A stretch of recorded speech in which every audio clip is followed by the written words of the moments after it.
નાની ઉંમરમાં જવાબદારીઓ પણ મોટી નિભાવી, એ જવાબદારી નિષ્ઠાપૂર્વક નિભાવવાનો પણ મેં પ્રયત્ન કર્યો. પણ આ 10 વર્ષમાં રાજનીતિ અને સમાજ જીવનના ઉતાર ચઢાવમાં મારા જીવનમાં પણ ઘણા એવા પડાવો આવ્યા કે જેને ફાયદો થાય તો બીજાના ખાતે હોય અને આ વિસ્તારનું જેટલું નુકસાન થાય એ રાજેશ ચુડાસમાના ખાતે આવ્યું ને તો પણ મેં મારી છાતીમાં ઝીલી અને સહન કર્યું. આ વાત એટલા માટે કરું છું કે ફકાભાઈ પારડ બેઠા, એમણે કીધું કે આ વિસ્તારમાં 3 ચૂંટણીઓ અગાઉની 2 ચૂંટણીમાં તાલાળા વિધાનસભામાં ઘણી બધી વાતો આવતી હતી, તેમ છતાં પણ તાલાળા વિધાનસભામાંથી મને 10 થી 11,000 ની લીડ બંને વખત મળી. આ વખત ઘણા પરિબળો ક્યારેય એ રાજનીતિ કરી નથી અને મારી ઓફિસે કોઈ પણ સમાજનો કર્મચારી આવ્યો હોય એને કોઈ પણ આગેવાનની ભલામણની જરૂર નથી.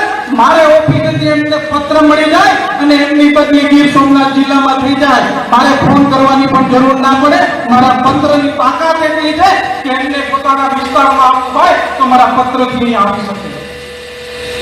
આવા અનેક કામો આ વિસ્તારના લોકોના માટે કર્યા. પણ મને જ્યારે ત્રીજી વખત આ વિસ્તારની સેવા કરવાની તક મળી, આ 10 વર્ષમાં તમને જે કોઈ પણ ખાટા ઓટકાર આવ્યા હોય એ એક પણ ખાટો ઓટકાર આવનારા સમયમાં મેળવવો દો.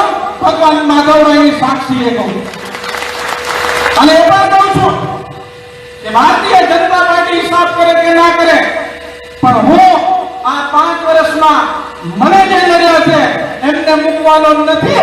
એ પણ આ જાહેર મંચ પરથી કહું છું.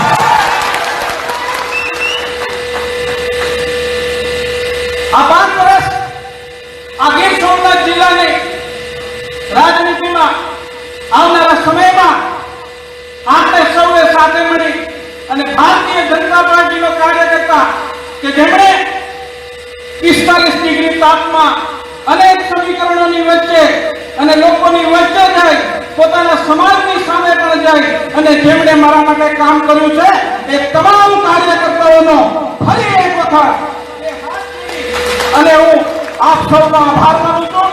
આપ સૌએ મારું સન્માન કર્યું એ બદલ આપ સૌનો ખૂબ ખૂબ આભાર. ભારત માતા કી જય. જય જય ગંગા મિત્ર. બોલો ભારત માતા કી.